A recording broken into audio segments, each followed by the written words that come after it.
Daddy. Here in Toronto, lead our opening prayer. And then I request everyone, can you please stand up? Magandang gabi po. Tayo po tayo lahat. Manalangin po tayo. Ama naming Diyos, na mapagpala at mapagmahal, maraming salamat po sa pagkakataon nito na mag-celebrate po kami ng birthday at dedication music. O Lord God, kahit din po Ama, mag-prepare ni TJ sa mensahe nito, O Lord God, na kami po'y may share niya pa ito na may pagpapala at may pagmamahal dahil Ama, ikaw ang aming Panginoon, ang aming pinupulya, siya sa baong. Samahan mo po siya, iuburay mo po ang kanyang mensahe, yung kanyang preparation. In Jesus' name we pray. Amen. Hello everyone, thank you for coming. So actually this is Nick's third birthday and dedication. Sobrang late na. So before we start the program, I just want to share with you a small testimony. No? So eventually God changed my heart. And God gave us the name Ezekiel. It means God is strength.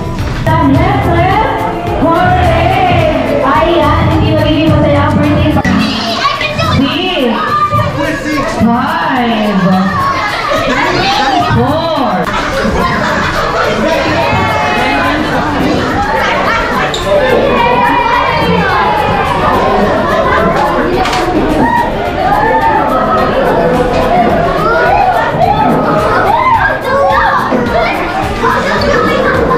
Ayan.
1 Samuel chapter 1 verse 20, 22, 25 to 28. It came about in due time, after Hannah had conceived, that she gave birth to a son, and she named him Samuel, saying, because I have asked him of the Lord, but Hannah did not go up. Christ says that Zeke's life is from the Lord.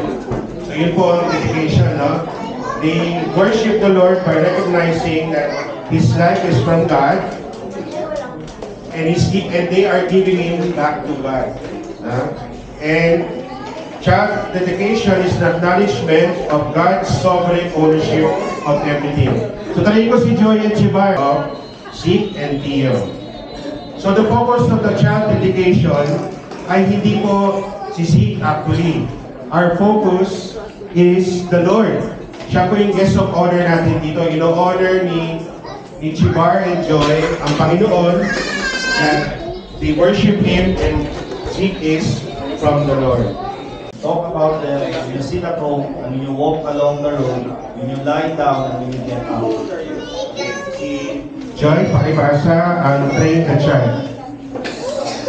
Proverbs 22 verse 6, train up a child in the way he should go, and when he is old, he will not turn from it. Okay. 13 verse 24, he who spares the rod hates his son, but he who loves him is careful to discipline him. Responsibility natin kay Joy and Chibar and kay Zeke. Kay Zeke pala, kay Zeke. Ano po responsibility natin? Guidance, okay. To be a good example. Okay. God will advise you. Okay, that's good. So, there with all wisdom. And then, Proverbs 15:31, he who listens to a life-giving review will be hope among the wise.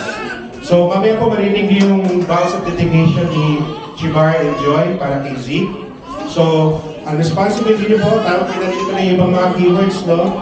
You are to teach and admonish them with Lord. I pray that you will bless all of our guests. Thank you, Lord, for their presence and their friendship and family. Chibar and Joy, may continue, Lord God, to bless these bonds, that you will all be the support group of one another in taking care of our children, taking care of the next generation. May you bless this time. And maybe I not take the opportunity to pray for the food. Lord God, we bless the food and we strengthen our bodies. We thank you, Lord God, in Jesus' name. Amen.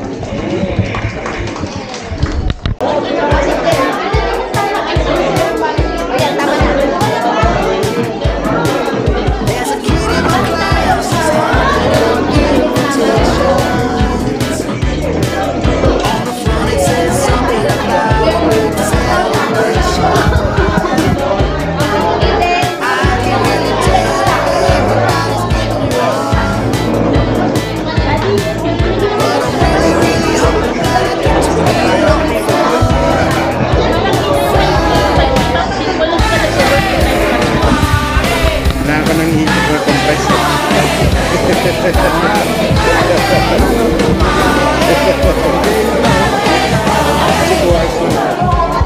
Ano? Namangka ka? Iba! Iba naman yung formula. Yun pa yung siya.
Ayan, alright. Let us all greet and shout to say happy birthday, Zeke, and 3, 2, 1.